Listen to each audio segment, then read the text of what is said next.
Establishment سے بات ہو، کہیں سے کسی کا دل نرم ہو جائے، کہیں سے کسی کے حافظے سے اچانک 9 مئی اور 26 نومبر گم ہو جائے. لیکن محسن نقوی صاحب کس کے بندے ہیں؟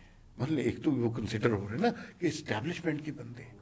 یہ تو وہ والی حکومت ہے جو پہلے سلوٹ مار دیتی ہے احتیاطاً نا، کہ اس سے پہلے کہ کوئی سلوٹ مارے. تو ان سے کوئی اختلاف نہیں کر سکتا. اسٹیبلشمنٹ مثلا ملک ریاض خود اسٹیبلشمنٹ ہے نا، لیکن جو ریئل اسٹیبلشمنٹ ہے اس سے پنگا لے کے ہم نے دیکھا ہے اس سوسائٹی میں کوئی بھی نہیں چل سکا. السلام علیکم، میں ہوں ازکا طارق، آپ کی ہوسٹ. ہمارے اس پوڈ کاسٹ میں جس کا نام ہے کانسپریسی تھیوری، آج ہم 3 اہم خبروں کے بارے میں بات کریں گے. اس کے لیے ہمارے ساتھ اسٹوڈیو میں موجود ہیں عمار مسعود صاحب، جو کہ ایک معروف تجزیہ کار ہیں. السلام علیکم سر. وعلیکم السلام. کیسے ہیں آپ؟ بالکل ٹھیک سر ہے. Thank you for joining us in our studio. Sir ہم بات کریں گے آج کی 3 بڑی خبروں کے بارے میں. تو سب سے پہلا سوال میرا آپ سے ہے کہ پی ٹی آئی نے مذاکرات کرنے سے منع کر دیا ہے، تو اس کے بارے میں آپ کا کیا خیال ہے کہ آگے کیا ڈیولپمنٹ ہو سکتی ہے؟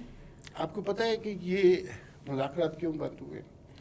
لوگ بظاہر اس خبر کو دیکھ رہے ہیں کہ جیسے حکومت کے ساتھ کوئی اختلاف ہو گیا ہے اور حکومت کے ساتھ کوئی لڑائی ہو گئی ہے، یا مذاکرات میں جو مطالبات پیش کیے گئے وہ مطالبات مانے نہیں گئے، یا پھر وہ تحریری طور پہ جو مطالبات تھے جوڈیشل کمیشن کے اس میں بات نہیں بنی. لیکن یہ وہ چیز ہے جو سب کو سامنے نظر آ رہی ہے. یہ بات اتنی سادہ نہیں ہے، اس سے زیادہ کمپلیکیٹڈ بات ہے. اور شاید آپ کو پتہ ہو اور آپ کو اندازہ ہو، مذاکرات کسی ایک جگہ نہیں ہو رہے، مذاکرات تو بہت سی جگہ ہو رہے ہیں نا.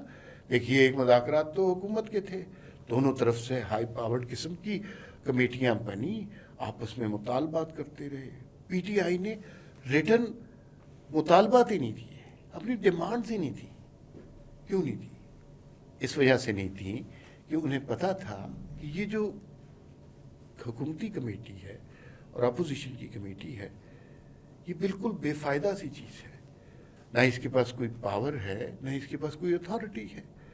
یہ تو بس ایسے ہی ڈکوسلا ہو رہا ہے، ڈرامہ ہو رہا ہے. پی ٹی آئی کبھی بھی ان کے ساتھ مذاکرات میں دلچسپی نہیں رکھتی تھی.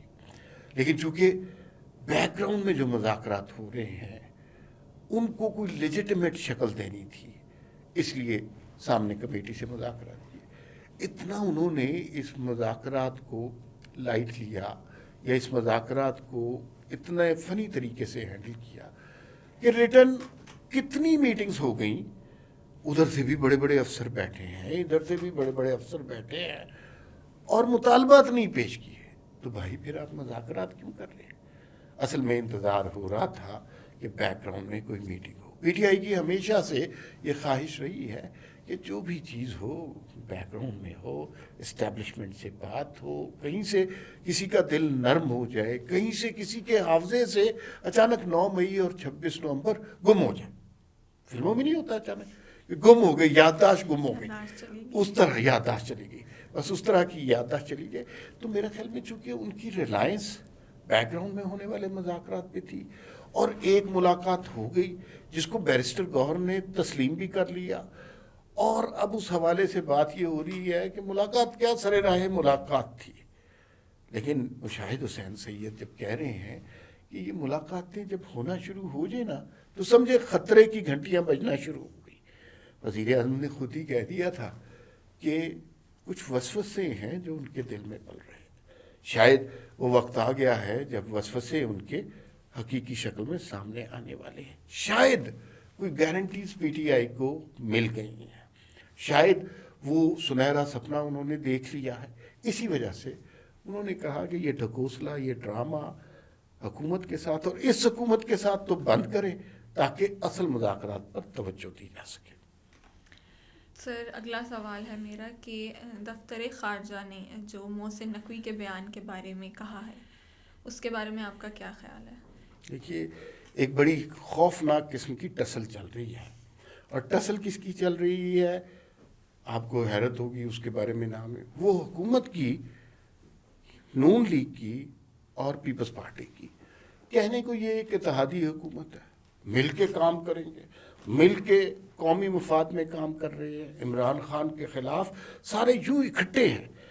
لیکن کیا ایسے ہو سکتا ہے کہ دو بالکل پولز اپارٹ پولیٹیکل پارٹیز ہوں اور وہ اکٹھے کام کرنا شروع کر دیں؟ یہ نہیں ہو سکتا. انہوں نے اپنی اپنی سیاست رکھنی ہے.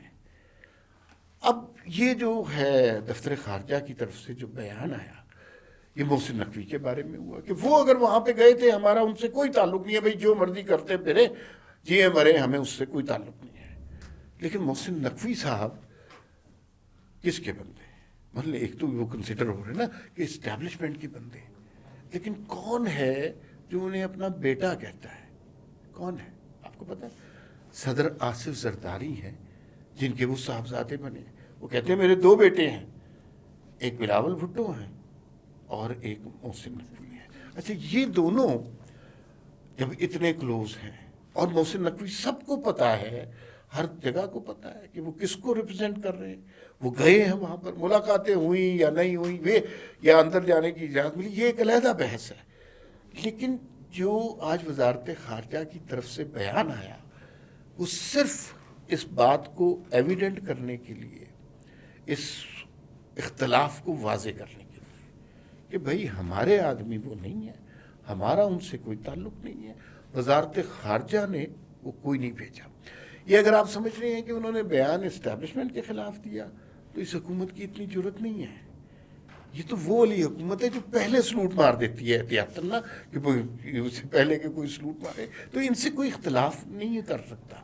اصل میں اختلاف ہے آصف زرداری کے ساتھ، پیپلز پارٹی کے ساتھ، محسن نقوی کے ساتھ. اور مجھے یوں لگتا ہے کہ یہ اختلاف اگر بڑھ گیا تو جتنے کلوز محسن نقوی آج کل ارباب بست و کشاد کے ہیں، مجھے یوں لگتا ہے کہ یہ جو بنا بنایا اتحاد ہے یہ کسی سٹیج پر ٹوٹ بھی سکتا ہے. ریت کا یہ جو محل ہے نا یہ گر بھی سکتا ہے.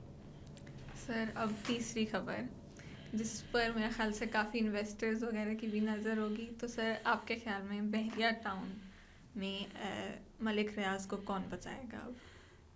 بہت اچھا سوال ہے آپ کا. بحریہ ٹاؤن میں ملک ریاض کو کون بچائے گا؟ اس وقت یوں لگ رہا ہے کہ ملک ریاض کو کوئی نہیں بچا سکتا. نیب نے دیکھیے کیا کام کیا ہے. نیب نے ایک خط لکھ دیا ہے، ایک پریس ریلیز جاری کر دی ہے کہ دبئی میں ملک ریاض کا جو پروجیکٹ ہے وہ نہیں چل سکتا. وہاں پر جو انویسٹمنٹ کرے گا وہ غیر قانونی کرے گا، وہ منی لانڈرنگ میں آئے گا. بھائی آپ پاکستان میں تو پروجیکٹ بند کرو. اچھا اسی پریس ریلیز میں ڈسکس کر رہے ہیں کہ کراچی میں آپ نے یہ والے پروجیکٹ شروع کیے این او سی کے بغیر، مری میں یہ پروجیکٹ شروع کیے، راول پنڈی میں یہ پروجیکٹ شروع کیے. تو نیب کا پہلا فرض بنتا ہے کہ ادھر یہاں پر ان پروجیکٹس کو بند کرائے، پھر اس کے بعد دبئی کے پروجیکٹ کے پیچھے پڑے نا. دوسری بات یہ ہے کہ جو شخص دبئی میں انویسٹ کر رہا ہے وہ ظاہر ہے اپنے پروفٹ کے لیے کر رہا ہے، وہ انویسٹمنٹ اچھی دیکھے گا تو اس سے غرض ہوگی نا. اس کو نیب کا لیٹر وہاں پر بالکل کارگر نہیں ہو سکتا. لیکن یہ جو لاسٹ لائن لکھی تھی نیب کے لیٹر میں یا پریس ریلیز میں، اس میں ٹارنش کرنے کی کوشش کی گئی بحریہ ٹاؤن دبئی کو. اور ظاہر ہے لوگ اس سے افیکٹ ہوئے ہیں. کچھ انویسٹر تھے، میں انہیں جانتا ہوں، وہ ڈر گئے ہیں، گھبرا گئے ہیں کہ نہیں بھئی ہم نہیں انویسٹمنٹ کرتے، یہ تو پروجیکٹ تھوڑا سا گڑبڑ ہے اور اس میں مسئلہ ہو رہا ہے. اب ملک ریاض کے اسٹیبلشمنٹ کے ساتھ بھی تعلقات ٹھیک نہیں ہیں. 190 ملین پاؤنڈ میں صاف صاف نظر آ رہا ہے کہ اصل مجرم کون ہے. ہماری بدقسمتی دیکھیں نا کہ آپ عمران خان کو سزا دے دی، سابق وزیر اعظم ہے نا، اس کے علاوہ کیا کچھ ہو گیا. لیکن جس شخص کے پیسے تھے، ال گاٹن منی تھی، اس کے حوالے سے کوئی سوال نہیں کر رہا. وہ پیسے جس کے ہیں وہ تو دندناتا پھرتا رہا اور وزیر اعظم ایک سابق اندر ہو گیا. اب اس کے خلاف کریک ڈاؤن ہوا ہے ملک ریاض کے پاس کے خلاف، اور پاکستان کی ہسٹری میں آج تک کبھی ملک ریاض کے خلاف کریک ڈاؤن نہیں ہو سکا. وہ اس ملک کے میڈیا کا انداتا ہے، وہ فیصلہ کرتا ہے کہ کیا کرنا ہے. اور آپ نے دیکھا ہے پولیٹیکلی بھی ویری اسٹرانگ پرسن. چودھری شجاعت ملتے تھے تو ملک ریاض سے ملتے تھے. اچھا پھر عمران خان سے ملاقات کے لیے بھیجا گیا تو ملک ریاض گئے. نواز شریف کو استعفے کا کہا گیا تو ملک ریاض کے ذریعے کہا. بشریٰ بی بی نے اگر ہیرا مانگا تو ملک ریاض کی اہلیہ سے مانگا. تو بڑا طاقتور آدمی ہے. لیکن اب وہ پھنس گئے. اسٹیبلشمنٹ ملک ریاض ایک خود اسٹیبلشمنٹ ہے نا، لیکن جو ریئل اسٹیبلشمنٹ ہے اس سے پنگا لے کے ہم نے دیکھا ہے اس سوسائٹی میں کوئی بھی نہیں چل سکا، چاہے وزیر ہو، وزیر اعظم ہو، مشیر ہو، کوئی بھی چیز ہو. اس ملک کا طریقہ کار ایسا ہے. اب دو اسٹیبلشمنٹ آپس میں دستوں گریبان ہے. ایک اسٹیبلشمنٹ بحریہ ٹاؤن کی اسٹیبلشمنٹ ہے جہاں پرانے جج، پرانے جرنیل انہوں نے ہائر کیے ہوئے ملازم ہیں اس کے. دوسری اسٹیبلشمنٹ کرنٹ اسٹیبلشمنٹ ہے. تو ان کے درمیان تو لگتا ہے بڑا زبردست ٹکراؤ ہو سکتا ہے، لیکن ان کو روک کون سکتا ہے، اس کو بچا کون سکتا ہے؟ ملک ریاض ایسے تو نہیں ہر بحریہ ٹاؤن میں بلاول ہاؤس بناتے ہیں. 200 کنال کا لاہور میں بھی بنا کے دیا، پشاور میں ہی بنا کے دیا. کیوں بنا کے دیتے ہیں؟